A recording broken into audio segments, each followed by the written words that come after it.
So, you want to start producing music, but you have no idea where to start due to the overwhelming amount of information online?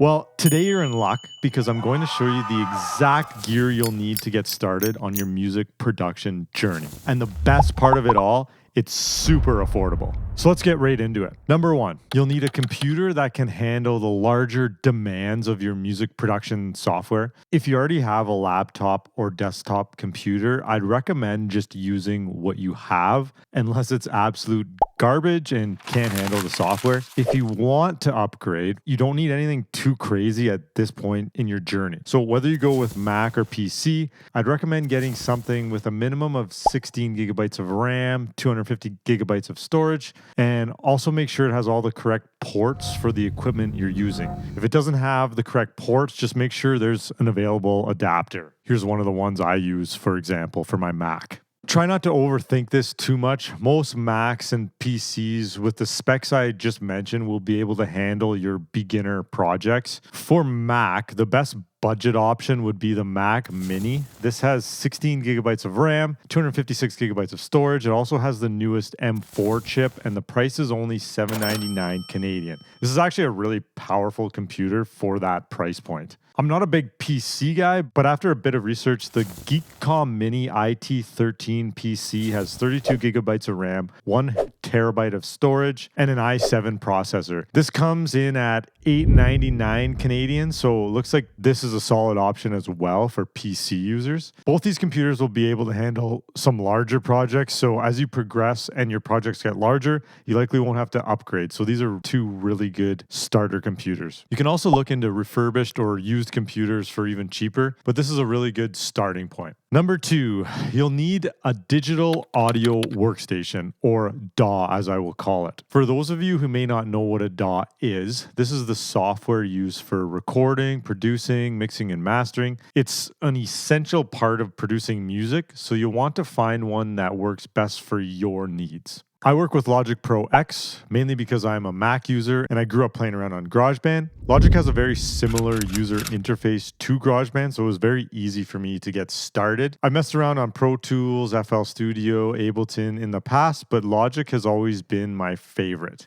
Unfortunately, Logic only works on Mac computers, so if you're not a Mac user, some other popular DAW options include Ableton Live, Pro Tools, FL Studio, Cubase, and Reaper. And I will include all the prices on screen here. There are also DAWs that come in at $0, but they will have some limitations, so make sure you look into these before downloading. But some of these DAWs include GarageBand, which is Mac only, Audacity, Cakewalk, Waveform Free, and Luna. I personally recommend Logic Pro X, not only because I use it, but because it's extremely user-friendly. It has a very competitive price point. It's very versatile. It has great built-in instruments and plugins, and it's just all around great DAW. So do a bit of research, see what's the best fit for you and your needs, and make a decision from there.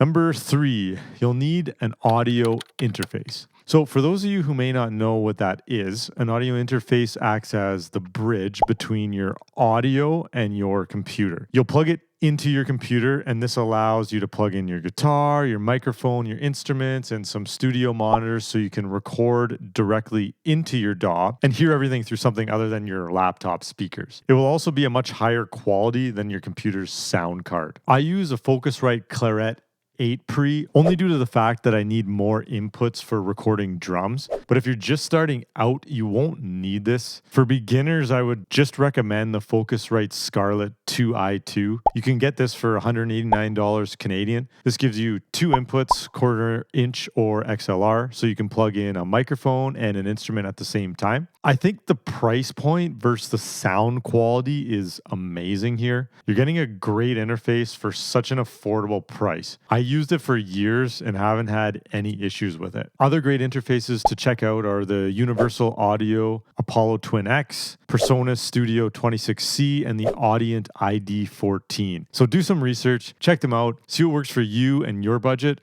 Try not to overthink this too much as well. Just don't buy something with terrible reviews. So you have a DAW, you have an interface. I guess we're going to need to hear what we're producing.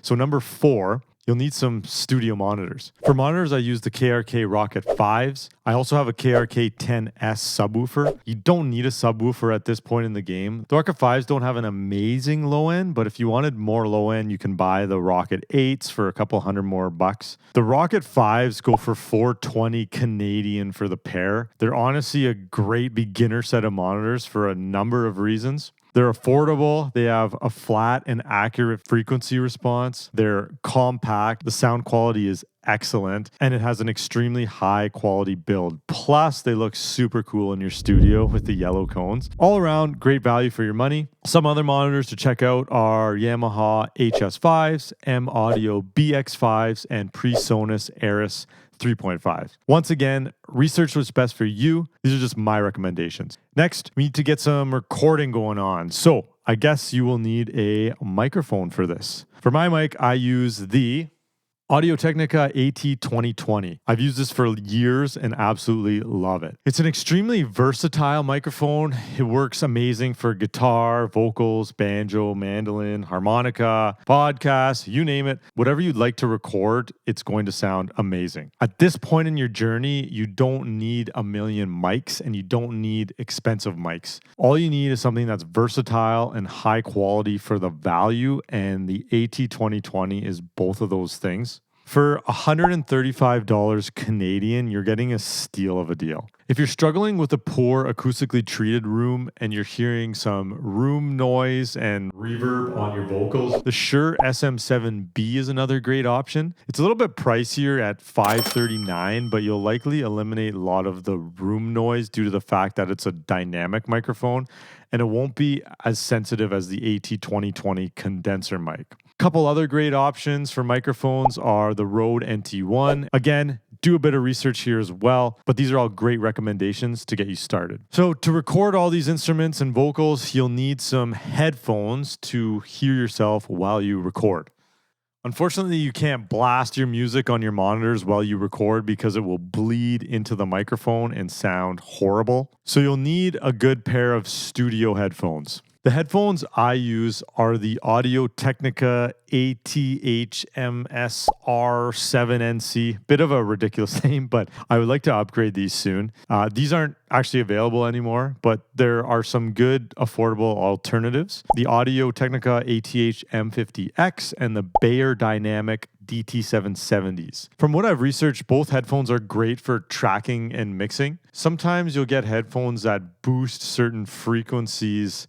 Just like when we used to get into a vehicle when we were younger, we'd mess around with the EQ and boost the bass, thinking the songs sound way better. Headphone companies do that same thing. So when you're mixing, this could end up ruining your mix, but when you're tracking, it could help the musician perform better due to the exaggerated frequencies. From what I've read, it seems like both these headphones have a bit of a boost in the low end, but I've also heard reviews that say they're very flat and accurate as well. So they might be a good middle of the road versatile headphone for you to get started with. Another solid pair recommended by my friend are AKG 240s. These are only $90 and work great for tracking. They're semi-open back, so you don't get as much ear fatigue, but you may get a little bit of bleed into the microphone, so you have to be cautious when you're recording. I'd honestly just recommend using whatever headphones you have for the first little while. Once you figure out what your needs are, whether it's mixing or just tracking, then you can do some research and see what headphones are the best fit for you. But the ones I mentioned are solid starting points if you want to do some research. And along with all this gear comes some other overlooked items that you will likely need if you don't already have them. You'll need XLR and 1/4-inch cables to connect your instruments or monitors to your audio interface. You'll need a mic stand to hold your microphone. You'll need a pop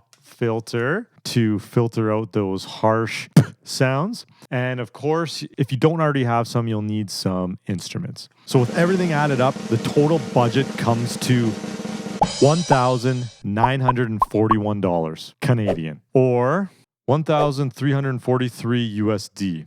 Our Canadian dollar is horrible right now. This is the worst case scenario if you have absolutely nothing. I'd imagine most of you don't have nothing.